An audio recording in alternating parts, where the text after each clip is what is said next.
Welcome to the Flip Page Podcast. Ang i-discuss natin ngayon is pag meron tayong vision or pag meron tayong dreams na gusto natin, lagi tayong kating-kating ikwento sa ibang tao, right? Lagi tayong kating-kating ikwento kasi parang yung excitement natin talagang hindi talaga matatawaran talaga naman na gusto natin talagang i-release eh. Pero guys, I want you to stop that, ha? Alam niyo ba yung jinx? Ayun. May ikwento ako, saglit lang to. Meron akong dream dati, tapos hindi ko na lang din sasabihin kung ano. Sinabi ko sa kapatid ko, na sinabihan niya ako ng masyadong mataas ata yan, Lloyd.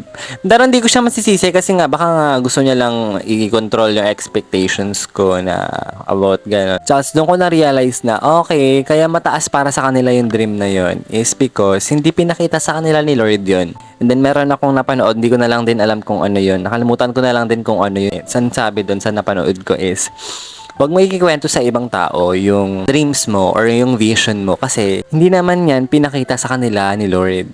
Masyadong mataas yan sa kanila kasi nga, hindi yan para sa kanila. Sa'yo yan pinakita eh. And kung meron kang vision or dream sa life mo, may plano talaga si Lord na isatisfy yan sa tamang panahon, di ba? If the time is right, I, the Lord, will make it happen.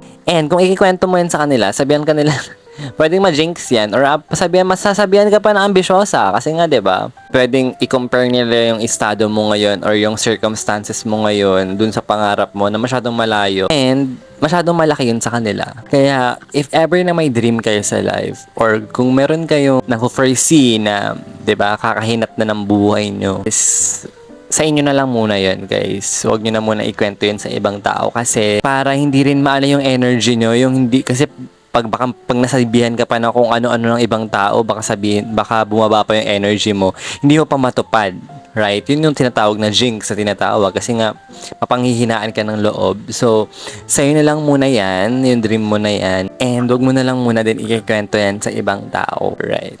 And uulitin ko lang din, pag meron si God na plinant na dream sa soul natin or sa heart natin, wala siyang planong hindi isatisfy yan. Laging isasatisfy yan. Minsan isasatisfy niya yan sa mga posibleng way.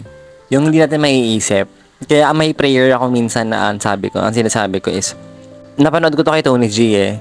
Ang sabi is, parang fulfill my dreams in the most impossible way para wala silang masabi kundi ikaw lang yon. So, yun din yung pinag-pray ko. Kasi nga, 'di ba? Pag binigay yung dream mo ng impossible way, is mas masarap siya. Alam mo yung feeling na, hala, hindi ko ito maiisip na magagawa ko to pero nagawa ko through Lord, yung ganon. And syempre, ipag-pray mo yung dream mo na yan, na talagang matupad siya and i-guide ka niya sa tamang landas. Maganda yung may dreams tayo, guys, kasi meron tayong direction, meron tayong focal point. Meron ako minsan sa buhay ko na parang wala akong pangarap kasi ang dami kong niche guys. And hindi ko na alam kung saan yung pupuntahan ko doon. Nawawala ako ng direction. So ayun, and yan, pinag-pray ko talaga yun. Kung may dreams kayo guys, it's between you and the Lord na lang yan. Huwag nyo na yun ikikwento sa ibang tao, huwag nyo na yun ikikwento kahit sa kapamilya nyo. Ang support system nyo na lang nakunin is si God. Direct na kay God agad. And then after nyo matupad yung dream na yon, tsaka nyo siya ikwento sa ibang tao. So, yun lang yung ating podcast for today. Maraming salamat sa pakikinig and panonood ng aking podcast for today, guys. And please like and subscribe para, diba, nakikita ko na mayroon ng nanonood ng channel ko. And ayun, guys. Matutupad yung pangarap mo, guys. Pag-pray mo lang yan constantly, araw-araw, talaga naman.